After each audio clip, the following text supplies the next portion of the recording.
I remember that darshan was very intense for me. Looking into Guruji's eyes, I felt so much love, and inside I asked Guruji, give me more. I felt my whole body was trembling, And I remember Guruji at a certain point, he take me like this and he asked me, how are you? And I said, I don't know. And then, although I had this experience, I didn't have the urge to meet Guruji again after this darshan. My friends, we were meditating together, we were thinking that in this new era, the Guru is inside of us. We don't need an external Guru. So I want to be independent. Why creating a dependence on somebody, especially if it's a human being?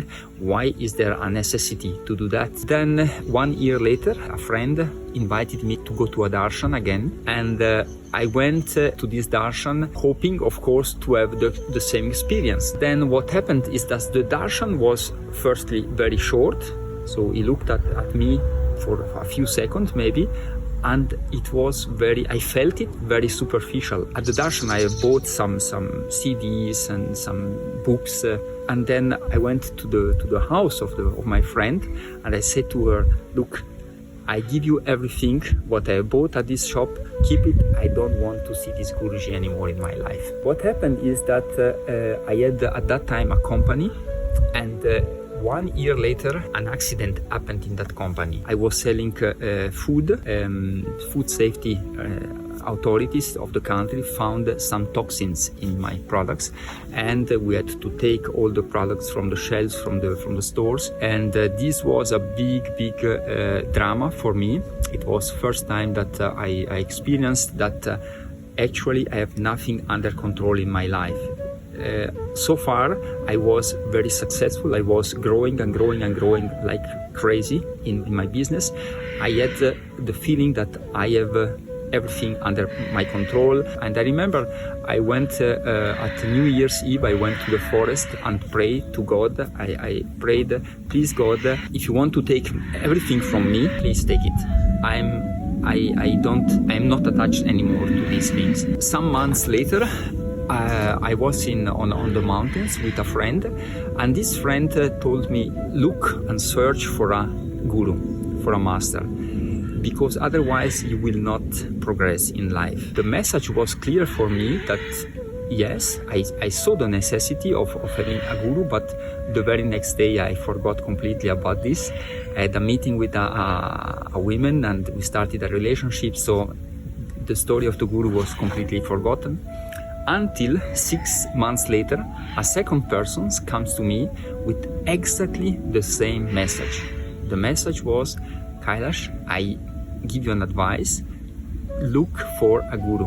At that moment, everything became clear. I started to pray, God, please make me meet a guru.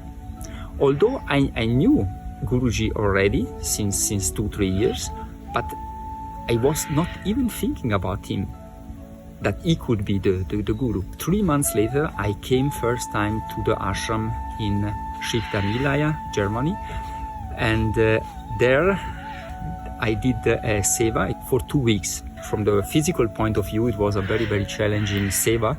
It was removing the weed from the pathway. One morning, Guruji was passing by. Nobody saw him, but I saw him, and he was greeting me, and then he went away. And this was kind of, yes, we know each other, we belong to each other, and this was a sign of friendship. The friend that is calling me, come. What happened is that 3 months later, I received an invitation from the person who was in charge of the personnel, and the person asked me, we are looking for a janitor, somebody who takes care of the maintenance of the building, and would you like to come? So we offer you let's say a position.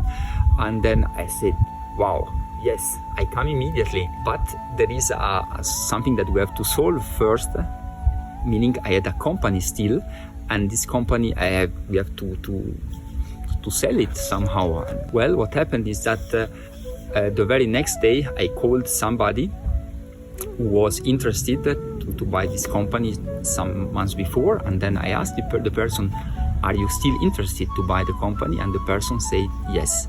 2 years before, I was trying to sell the company very, let's say, with a lot of efforts. I had about 40 encounters, but nobody wanted to buy this company.